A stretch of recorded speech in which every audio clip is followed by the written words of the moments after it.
With a population of 20.2 million people, New York State is the fourth most populous state in the United States of America.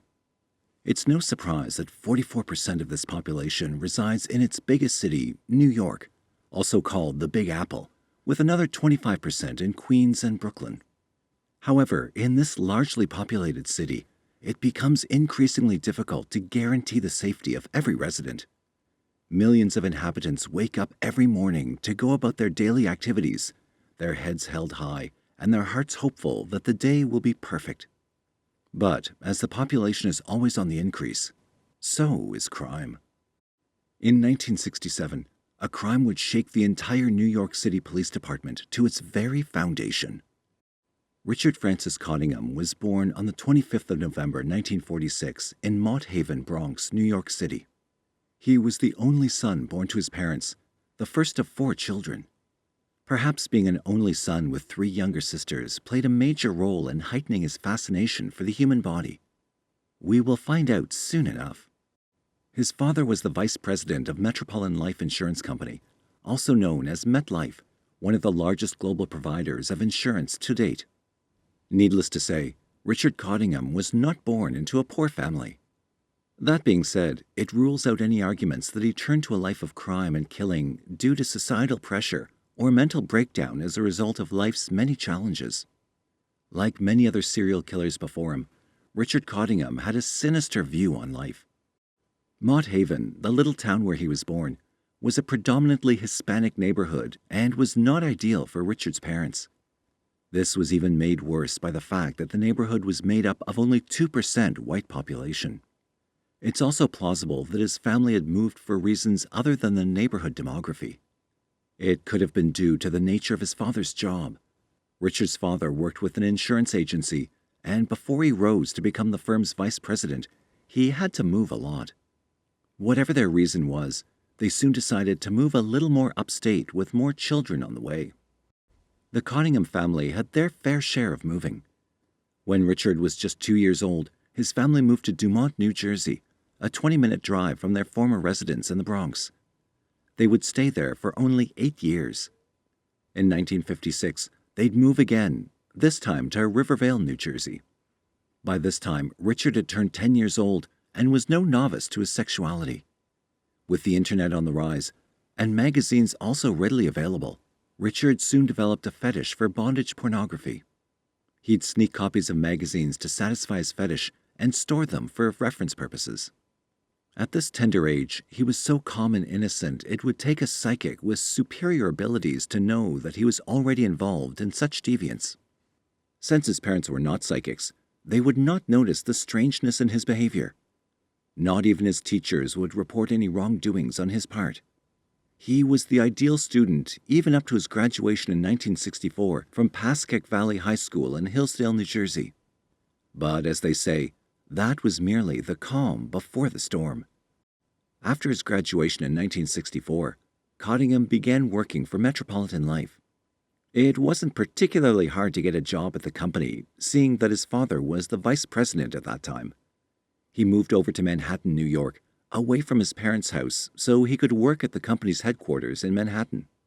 He first worked in the mailroom, sorting mail before he eventually began taking computer courses a year later. One would wonder why someone with such a promising career would choose a life of crime. It sounds incredulous that this young American, who was already living a life that most of his mates at that time could only dream of having, would have such a twisted mind in the end. His colleagues, just like his teachers and parents earlier, were completely fooled by his quick smiles and diligence when it came to work. His father was extremely proud of him, so much that he was soon promoted to the position of a mainframe computer operator before he'd worked for a year. His rise to that position was due to his seriousness and discipline when it came to carrying out his duties. Perhaps it was a criterion for serial killers. But Richard wasn't satisfied with being his father's employee. He had bigger dreams than following in his father's footsteps. Richard Cottingham would take courses on computer operation, and in October of 1966, he'd get a job with Blue Cross Blue Shield organization, another insurance firm providing health insurance. Richard, with his trademark diligence and superior knowledge of computers, was employed as a computer operator at BCBS. As fate would have it, bad has a way of meeting itself. Richard Cottingham was thrust into the office of John Berger, another diligent worker who would later appear in a popular game show, The Dating Game. John Berger, as the world would find out later, was an alias. His real name was Rodney Alcala, a notorious child offender, rapist, and serial killer. On September 25, 1968, an eyewitness in Los Angeles called the police after seeing an 8-year-old girl lured into an apartment by Alcala. The police, it turns out, were not fast enough. By the time they'd show up, they found the girl barely alive. She'd been beaten and battered by Rodney, raped and pummeled with a steel bar still lying around. Alcala, who was later added to the FBI's list of highly wanted criminals, would then enroll into the NYU Film School, where he would continue his series of crimes. Richard claimed not to have any idea of Rodney Alcala's escapades, no matter how many times he's interrogated. He claimed ignorance when the NYPD showed him copies of his former colleagues' charges. It turns out that Rodney Alcala, aka John Berger, was in possession of over 1,000 sexually explicit photos of teenage girls and boys, as well as young women in their 20s. When Rodney Alcala would be arraigned later, he would also claim not to have any idea of Richard Cottingham's serial killer intentions while they worked together. There is no record of any falling out between the two. Colleagues would later report that both men acted very creepy sometimes, but aside from that, there was no issue between them. However, in that span of time, Richard was charged and convicted of drunk driving in New York City. He was sentenced to a fine of $50, which is equivalent to $400 today. After that, he committed several other crimes to which he confessed guilt. Perhaps he was grateful to be accused of crimes far lesser than what he'd done. On the 3rd day of May, 1970, Cottingham would take yet another step that would throw suspicion off his back. No, it wasn't his first kill yet. He would get married. Guests gathered at Our Lady of Lourdes Church in Queens Village, New York, for the wedding of Janet and Richard. As expected, Richard's parents were in attendance, making sure their beloved son had the best possible introduction to marital bliss. Their marriage was soon blessed with 3 children, 2 boys and a girl. For obvious reasons, the names and identities of his 3 children have not been made public. Despite having children, this new marriage would not last a decade. During their marriage, Richard had an apartment in Midtown in New York City and would stay there, telling Janet he was working the night shift. At first, Janet didn't think anything of it. In fact, she said, as she testified later on, she didn't think it strange when he offered to have it instead of coming home late from work. But then, things started to slowly get out of hand. It didn't end here. He was arrested for a couple more crimes at the same time. As it turned out, the police had no idea that he was more than just some drunk falling short of the law. As the New York City Police Department would later report, at the time, they had no idea that there was a psychotic killer on the loose. Reports of missing persons and deaths had been reported, but the department treated them as individual cases with nothing linking them to each other. On August 21, 1972, just 2 years after his marriage with Janet, Richard started to do things that were out of character.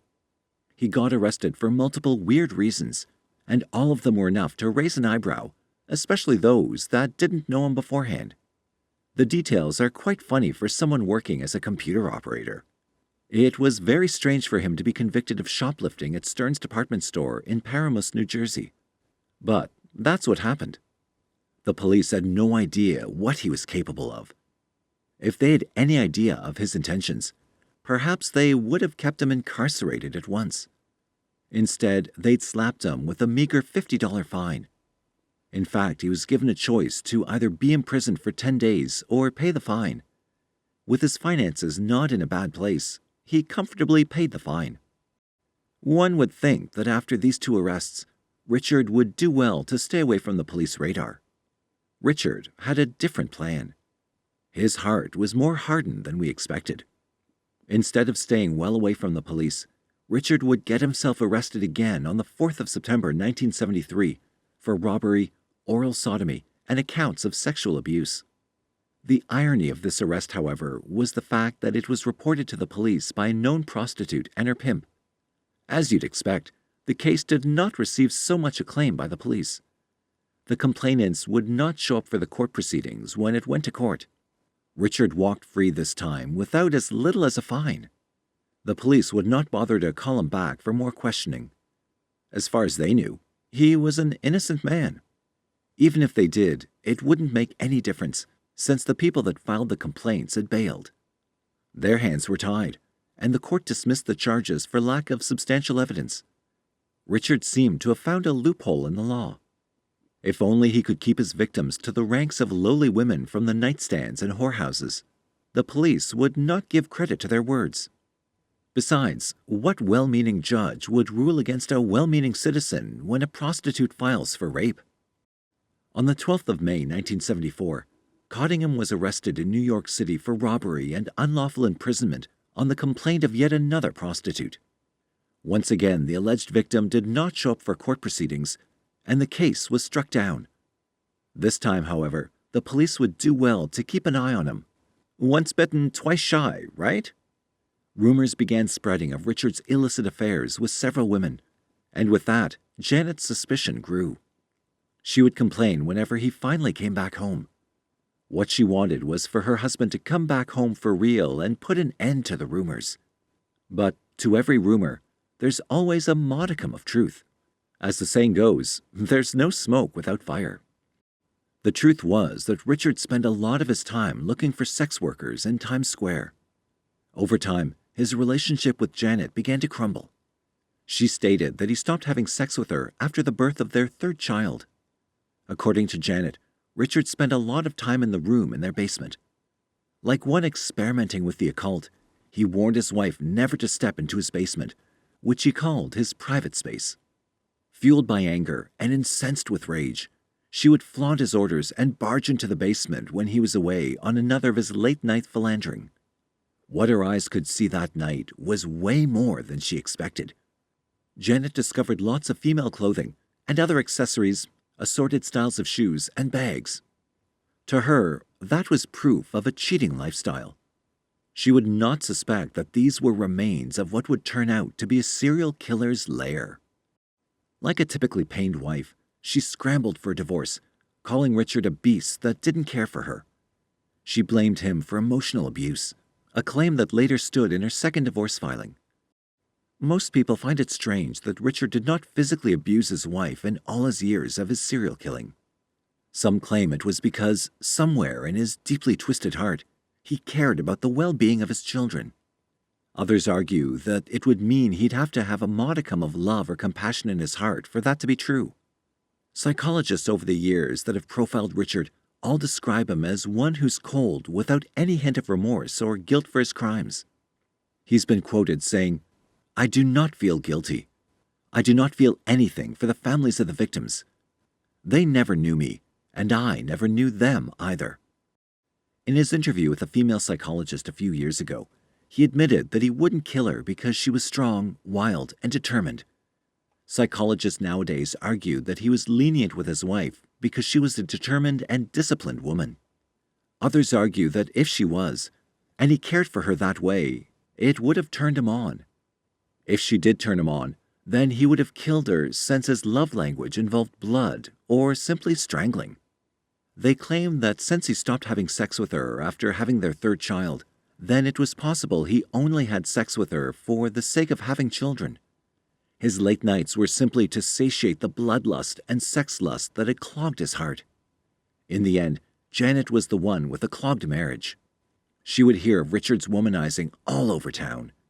Furthermore, Richard also had several extramarital affairs, so many that she just couldn't take it anymore. Janet filed for divorce in April of 1979 and accused him of frequenting gay bars. However, she withdrew her suit in 1980. There is no proof of Richard being gay, aside from Janet's testimony, as well as the rumors that then followed. Janet would take her frustrations to court, opting for a divorce. Richard did not say anything in response to her divorce papers. He simply continued his life as he had in New Jersey, staunchly refusing to sign the papers or recognize her as his wife. Richard Cottingham committed his first known murder 3 years before he even got married. The details of the crime were not known to the police then, until more than a decade later. On October the 28th, 1967, he strangled Nancy Shieva Vogel, a 29-year-old married mother of two in Little Ferry, New Jersey. The police were alerted of a nude body found behind the passenger seat of her car. Her body was wrapped in a dirty blanket with her hands tied in front of her at Ridgefield Park, New Jersey. When investigation began, eyewitnesses reported that she was last seen leaving her home to play bingo with her friends at a local church. The police had taken several of her friends into custody and questioned them. They all reported the same thing. They'd not seen Nancy at the church. The suspicion rolled around her friends and former colleagues, turning the police in circles until the case would go cold. The murder remained unsolved until Cottingham confessed and pleaded guilty to it in August 2010. 2010, 43 years after he committed the crime. On the 15th of February 1968, 2 years before he married Janet, Cottingham struck again. New Yorker Diane Cusick was found beaten, raped, and battered in the back seat of her car. When an autopsy was conducted on the body, the cause of death was found to be strangulation. Again, the NYPD would swing into another round of investigations armed with data from the previous murder. They would ask questions. The only promising information they could garner was that Diane, the victim, had left her home on a trip to get shoes at the Green Acres Mall down in Valley Stream, New York. The police were not able to make any tangible arrests. They followed trails from in and around the mall where they'd found her car parked. Nothing linked Richard or any other suspect to the scene. The NYPD were trying their best to control public unrest. The public were slowly whispering among themselves about a killer on the loose. To calm tensions down, they treated the case as a homicide case, ruling out any possibility of a serial killer. This murder was perhaps one of Richard's best yet. He had nothing tying him to the scene until a detective was brave enough to dig up the case again after news of his confession became known. Richard's fingerprint was found at the scene. Talk about a lucky try from a dogged detective. It wouldn't be until 2014 that Cottingham would finally admit to lots of crimes he had committed, among which was the murder of 3 teenage girls in 1969. He would also admit to other crimes while being questioned by Detective Ann Zalotti of the Bergen County Prosecutor's Office. He admitted, with a smile on his face, to killing 13-year-old Jackie Harp. He had ambushed her as she walked home in the evening from school band practice in Midland Park, New Jersey, and strangled her with the leather strap of her bag. She was found cold 3 days later with no signs of sexual struggle. Richard did not have sex with her before killing her, but his next victim would not be so lucky. Irene Blasé, who had just turned 18, vanished on April 7, 1969, in Hackensack, New Jersey, and was found face down in 4 feet of water in the Saddle River, strangled with a wire, a cord, or perhaps the chain of a crucifix she was wearing. When an autopsy was carried out, there were indications that Richard had raped her before strangling her to death. Richard would then go on a 2-month hiatus before striking again. Maybe he went home for a much-needed distraction. The police were now growing increasingly interested in the case. Since Richard had a thing for young females, he soon struck again. Denise Velasca, aged 15, was abducted on her way to a friend's place on the 17th of July, 1969, in Emerson, New Jersey. The police were immediately alerted, and although they had to follow protocol and wait until 24 hours before declaring her missing, her body was found the next morning in Saddlebrook, New Jersey. Just like the other deaths, he had strangled her to death. Being Catholic, Denise had a crucifix around her neck. Richard confessed to have used the crucifix to his advantage, wrapping it tight around her neck till she would suffocate to death. With support of the families of the victims and evidence supporting the confessions, the Bergen County Prosecutor's Office, BCPO, had enough evidence on the 3 cases, yet they told the media that the cases were cold without any further leads. The cases had been closed, and the court was simply waiting for a prosecutor to file official charges. The county prosecutor would later reveal that this was a deliberate act to keep Richard talking while they asked further questions. They had reason to believe that he had committed more crimes than those he had already admitted to. Their quick wit paid out in the end. Without any idea that the case had already been solved and filed for prosecution, Richard went on with his confessions, saying only as much as he could remember. During one of the interviews, he was quoted as saying that he remembered every single murder he had committed. This only convinced the prosecutor to keep probing him for confessions. After a while, Richard grew tired of the back-and-forth questioning, and he clammed up. He refused to say anything else to the police. Knowing that their chances of getting more confessions from him were thin, the county prosecutor's office decided to go public with the confessions. With the help of the BCPO, forensic historian and author Peter Vronsky made the information public in a community meeting in Midland Park, the scene of Jacqueline Harp's murder, in December 2019. He was about to publish the information in the second edition of his book, Serial Killers: The Method and Madness of Monsters. The extraordinary closures of the 3 schoolgirl killings from 1968 and 1969 were later confirmed by Ancelotti and BCPO, thereby corroborating his story. The whole of New Jersey and New York was thrown abuzz with news of the recently caught serial killer. Other prosecutors from nearby counties started a witch hunt of sorts. They dug up old cases and sought for anything that would link the deaths to Richard Cottingham. Officials in Rockland County, New York, verified and accepted Cottingham's confession to the beating and killing of 26-year-old Lorraine McGraw on March 1, 1970, in August 2022 with a non-prosecution agreement. A couple of other deaths were pinned to Richard, but there was either not sufficient evidence to convict him, or the case was false and too far-fetched to be Richard's modus operandi. In December 2022, Cottingham was found guilty of killing Diane Cusick in 1968. As part of a non-prosecution agreement, he also formally admitted to killing Mary Beth Heinz, Laverne Moy, Sheila Hyman, and Maria Emerita Rosado Nieves in Long Island, New York, between 1972 and 1973. The deaths would bring an end to a case that had spent nearly 25 years in the prosecution, cases that had since gone cold. He would provide information that matched the nights of the murders and the victims. Richard was lucky to get a non-prosecution agreement with the county prosecution department. What this meant was that his confession would be used to close the case and declare it solved, but he would not be charged to court on the grounds of the murder. He agreed to this, but there were still lots of deaths under his belt. One of New Jersey's most infamous cold cases, the double kidnap, rape, and drowning deaths of Lorraine Marie Kelly, age 16, and Mary Ann Pryor, age 17, in Montvale between August 9th and August 11th, 1974, went unresolved until Cottingham's confession in April 2021. A few weeks prior to his retirement, Detective Ancelotti was able to obtain the confession with the help of Jennifer Weiss, the daughter of one of Cottingham's later victims, Dede Godarzi, and historian Vronsky. Since the spring of 2017, Vronsky and Weiss had been visiting Cottingham in jail to give him advice about confessing.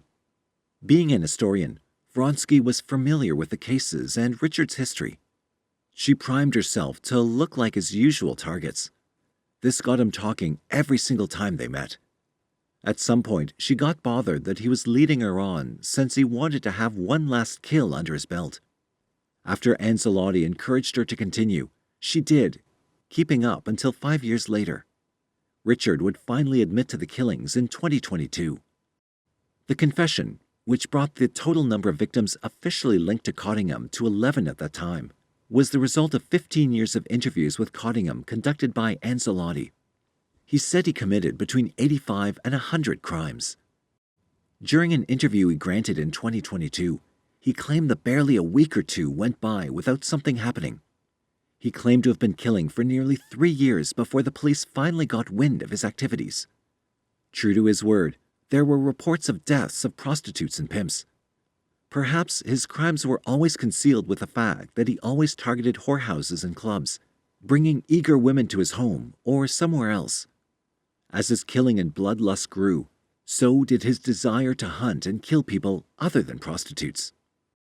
In a series of 3 trials between 1981 and 1984, 2 in New Jersey and 1 in New York, Cottingham was found guilty of 5 killings that occurred between 1977 and 1980. The body of 26-year-old X-ray technician Marianne Carr, who had been brutally beaten and strangled, was discovered on December 15, 1977, in the parking lot of the Quality Inn Motel in Hasbrook Heights, New Jersey. However, police did not connect the crime to Cottingham until his arrest there in 1980.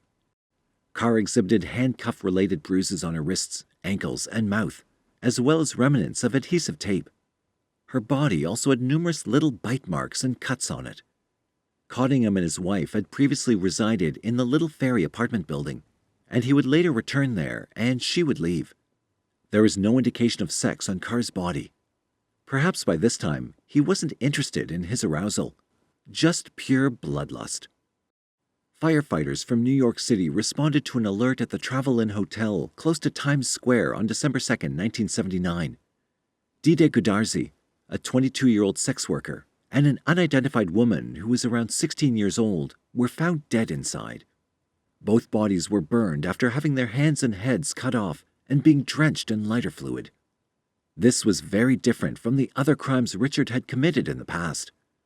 There were no signs of strangulation or rape, just decapitation and struggle.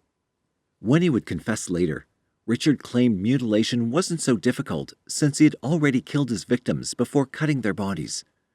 He mostly cut off parts of their torso, earning him the nickname the Torso Killer. The body parts were never located. Cottingham briefly ran into Peter Vronsky, 23, who was trying to check into the Travel Inn while in New York on a film production assignment, as he was running away from the scene of the torso murders. The brief encounter provided Vronsky with the motivation to pen his history of serial killers and open the door to his contacts with Cottingham in prison 4 decades later.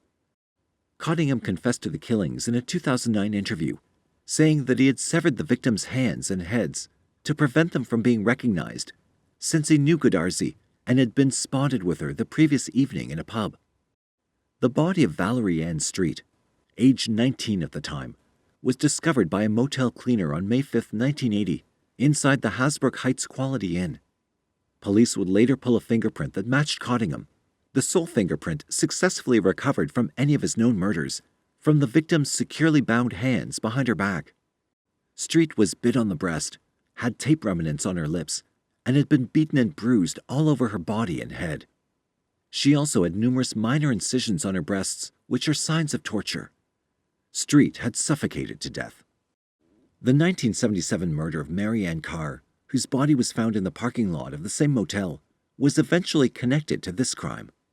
Leslie Ann Odell, aged 18 at the time, was soliciting on May 22, 1980, on the corner of Lexington Avenue and 25th Street in Manhattan. She eventually consented to have sex with him in exchange for cash. They checked into the same Hasbrook Heights Quality Inn at dawn, where he had dumped Valerie Street's tied body 17 days earlier for a housekeeper to find under a bed. Odell shifted onto her stomach as Cottingham suggested that they both get massages. He sat on her back, pulled out a knife, and pressed it to her throat as he cuffed her wrists with a pair of shackles. He started abusing her, almost removing one of her nipples. Later, she said that he'd said, "You must accept it. You must accept it as well because the other girls did. You need to be punished because you are a prostitute." He wasn't so subtle about his crimes this time. Perhaps his demons had grown weary of his services to them and wanted to get rid of him. The motel staff, already alarmed by the murder 17 days prior, called police as Odell's muffled cries of pain grew increasingly loud. They then rushed to the room and demanded that Cottingham open the door. Police officers who'd arrived at the scene caught Cottingham in the corridor. He had 2 slave collars, a switchblade dagger, imitation pistols, handcuffs, a leather gag, and a stockpile of prescription pills. Kidnapping, attempted murder, aggravated assault with a deadly weapon, rape, aggravated sexual assault while armed, possession of a weapon, a switchblade knife, and possession of controlled substances were among the charges listed in Cottingham's New Jersey indictment: Secombarbitol, Amobarbitol, and diazepam. After his wife filed for divorce in April 1978, he kept a locked room in the basement apartment of the house where they lived in Lodi, New Jersey. Following his arrest in 1980, police discovered personal effects belonging to several of his victims in his locked room and in the trunk of his car. Cottingham was found guilty of 5 killings in the early 1980s in 2 different trials in New Jersey, in 1981 and 1982, and 3 murders in 1 New York trial in 1984. In the days before DNA analysis, Cottingham was reportedly forensically informed. He's believed to have committed at least 17 killings over a 13-year span, yet only one of his fingerprints has ever been found. It was on the ratchet mechanism of handcuffs that were abandoned on Valerie Street. 4 surviving victims' testimonies, pieces of their jewelry, other artifacts discovered in his possession after his arrest, as well as a case based on his signature pattern, were all used to build the prosecution's case against him. Until he finally admitted in 2009 that he had committed those 5 killings, he maintained his innocence and insisted for years that he was being framed. He admitted guilt in 2010 to killing Nancy Vogel in 1967. Then, between 2014 and 2017, he confessed to killing 3 New Jersey schoolgirls in 1968 to 1969 in return for freedom from prosecution. He entered a guilty plea in 2021 for the kidnapping, rape, and drowning of Lorraine Marie Kelly and Marianne Pryor in 1974. Under a non-prosecution agreement, Cottingham admitted to killing Lorraine McGraw in 1970 in 2022. Rockland County Police disregarded his second confession to a murder from 1974. Diane Cusick was killed in Long Island, New York in 1968. Cottingham was charged with her murder in 2022 from his hospital bed inside the facility. According to authorities, it was the oldest criminal case that has been resolved and brought to justice using just direct DNA evidence. In a court appearance in December, he entered a guilty plea and formally admitted to killing Mary Beth Heinz, Laverne Moy, Sheila Heyman, and Maria Emerita Rosado Nieves in Long Island between 1972 and 1973. Cottingham's case has been covered in several books and documentaries about serial killers. Only 2, however, have focused entirely on his killing. They are Rod Leith's The Prostitute Murders, The People vs. Richard Cottingham, Lyle Stewart, Inc., 1983, and Crime Scene, The Times Square Killer, Netflix, 2021. But would this be the last we hear from Cottingham, the torso killer? He's still serving a life sentence, not at all remorseful for any of his crimes. As he claims, his victims were dead already, and the family members were not known to him, so there is no way he could feel guilty over anything.